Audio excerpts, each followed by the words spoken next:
They have really underestimated the fact that they now have woken up the dragon.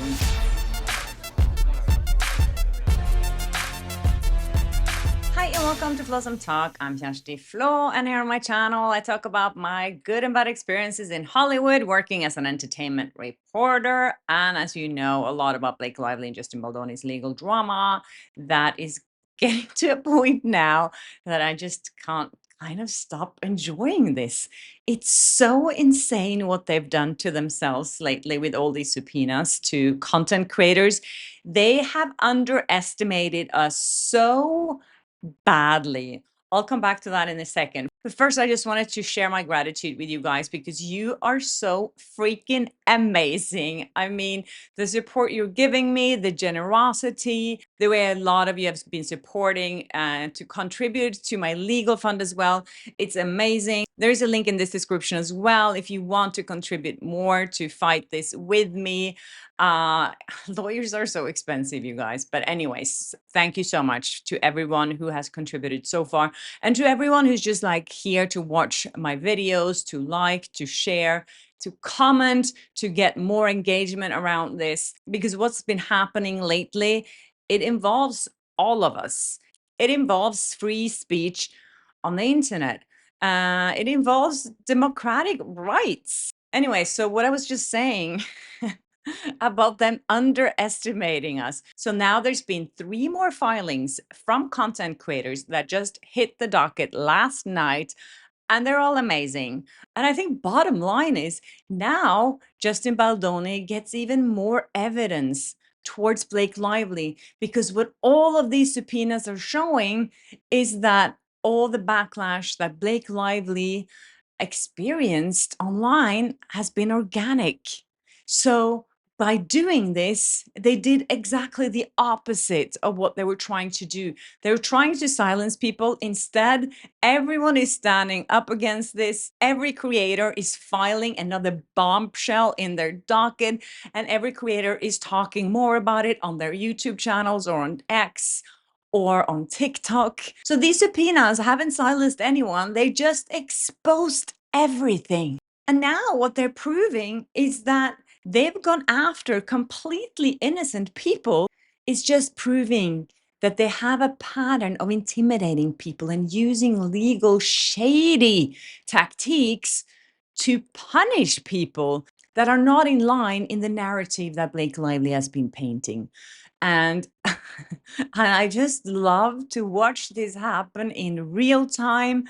I mean, it's so amazing. Like yesterday, I spoke about how Cassidy O'Connell, one of the content creators, she filed her motion to quash, and it's just so funny. As I said, you know, she said if anyone paid her whatsoever, indirectly or directly, it's Ryan Reynolds for putting his Mint Mobile ads on all her videos. Today, I saw that Us Weekly actually has picked up this story, and they even got a comment from Blake Lively's legal team. And they're saying, in response to this, they're saying, subpoenas are not accusations of wrongdoing. Really, how are they not? Because you told my lawyer that the reason why you're looking into us is that because you think that we've been paid by Justin Baldoni to smear Blake Lively. So you are accusing us of wrongdoing. Anyone, one lie. They are tools, and she continues, or that person, spokesperson, continues to say, they're tools for gathering admissible evidence in federal court. Evidence based on what? They have no indications that we have been a part of anything that has anything to do with this lawsuit. So they're saying they're looking for evidence without having any evidence of that there is any evidence. And then they continue, there's no silencing of content creators. They're obviously making their views known. Yes, we are, because you're after our bank account details, credit card numbers, IP addresses, location, email addresses, backup email addresses and phone numbers, and home addresses. And then she explains that this is nothing to do with that. This is about SH and retaliation lawsuit against Justin Baldoni and a number of other Wayfair defendants. And we're simply seeking information to aid our fact gathering. Fact gathering. This is fact gathering, going after all our personal information. And the thing is, by them just fact gathering here, they're forcing us into federal court. They're forcing us to hire expensive lawyers to defend ourselves. I mean, a lot of these people who have actually filed now are doing that by themselves, pro se, which is amazing. I'm not able to do that. I don't have the means to do that. I don't have a legal background, but a lot of them have done really well, which I just really applaud. I think these women that's done it so far are just freaking amazing. They're stealing our time. They're putting a lot of emotional stress on us. And I saw a video that Paris Hilton had posted yesterday, and he was being very serious for once. He always have these jokes about Blake Lively and calling her names and whatever. But in this video, he was very serious. And he said, I am really frightened for the safety of my 3 children and my elderly mother that I care for. They've revealed phone numbers and physical addresses. In my opinion, that is shameful, disgusting, and I am taking this very seriously. It is real. I am not joking. I am not exaggerating. I will do whatever I need to do and whatever I can to protect my children. And I completely agree with him. And as we've seen so far, they have doxed every single home address and phone number of everyone that they had subpoenaed in this court. And I also see it now, even though they've been asked specifically to black out addresses and phone numbers of people, they don't care. We have to remind ourselves again what this is all about. This is about Blake Lively not being able to accept the fact that people don't like her organically. As I said, they have really underestimated the fact that they now have woken up the dragon, and there is no way out of this for them. This is the final nail in Blake Lively's coffin. And I knew that it was going to backfire big time, but not as much as I've seen so far. This is just amazing. And the fact is, this makes her attorneys look terrible, because now everyone knows who Ezra Hudson is and what she's capable of. And someone sent me her LinkedIn profile and a post that she recently did. This was posted 3 months ago. And she's saying all attorneys, including those at Manat, which is the company she works for, take an oath upon entering the bar, promising to uphold the US Constitution. We are bound by the solemn promise. As a result, with respect to recent executive orders against certain law firms, which are now subject to TROs issued by 3 courts on constitutional grounds, silence for us was not an option. So she won't be silenced. That's good to know.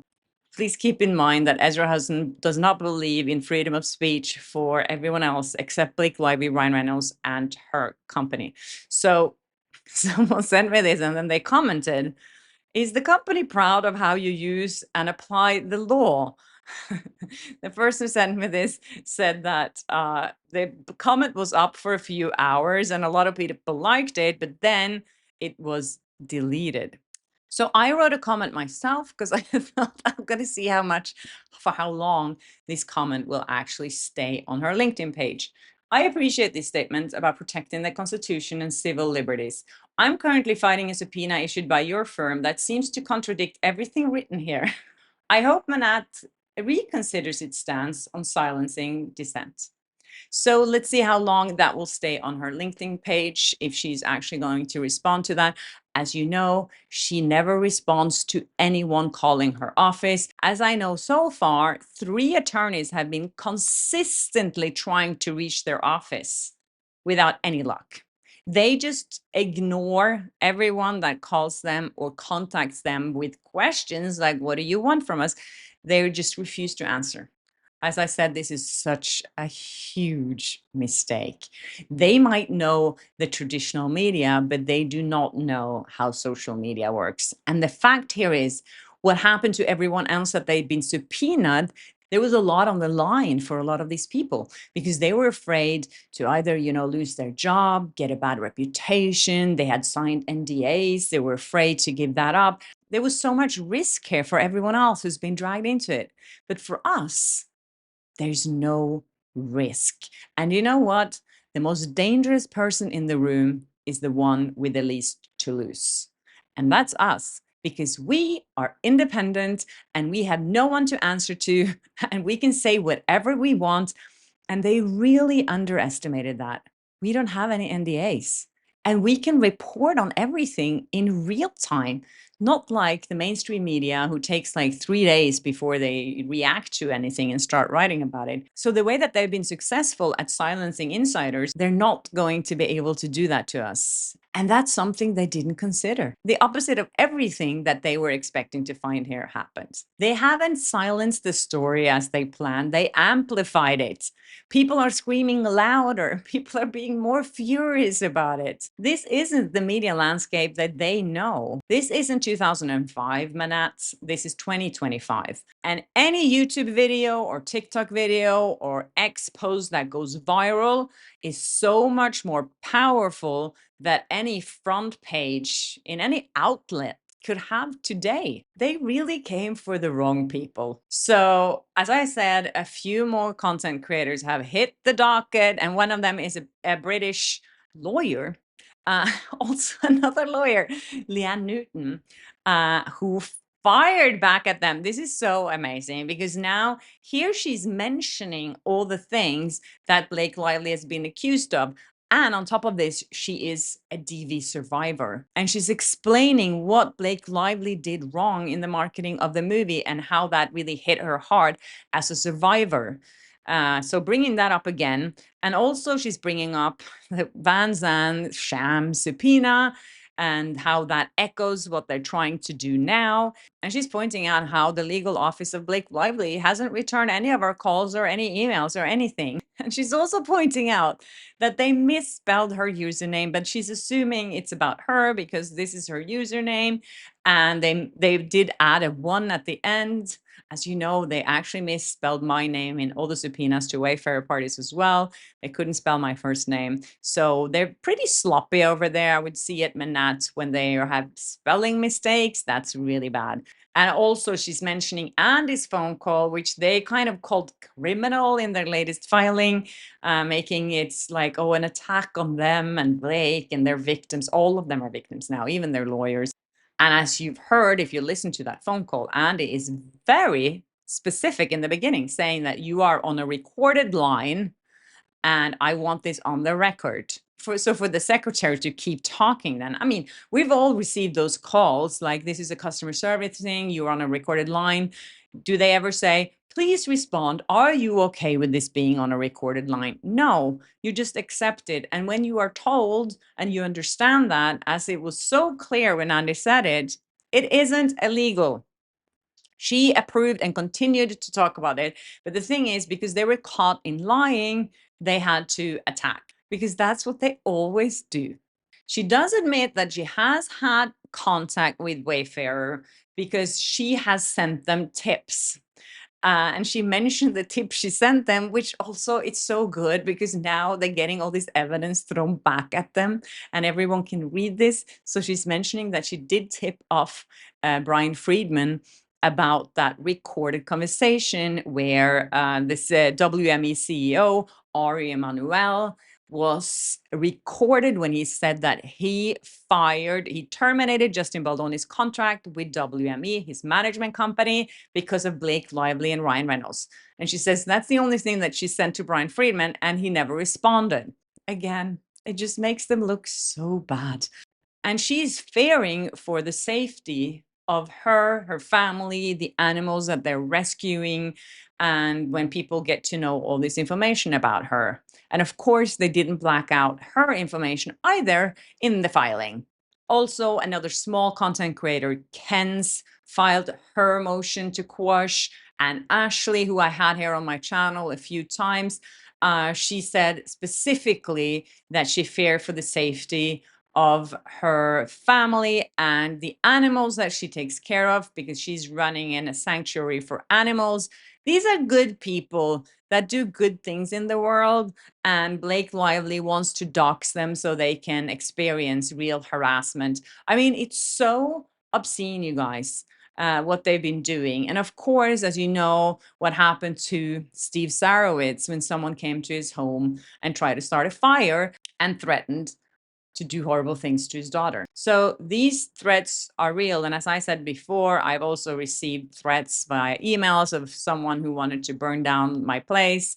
They were like showing, hey, I have your address and your phone number here. These are things that are very real, and these threats are very real. Anyways, a few episodes ago, I did mention the one and only brave celebrity that has come out really hard against Blake Lively and Ryan Reynolds. His name is Omid Jalili, and he did a shout out to me on Twitter. So thank you so much for that.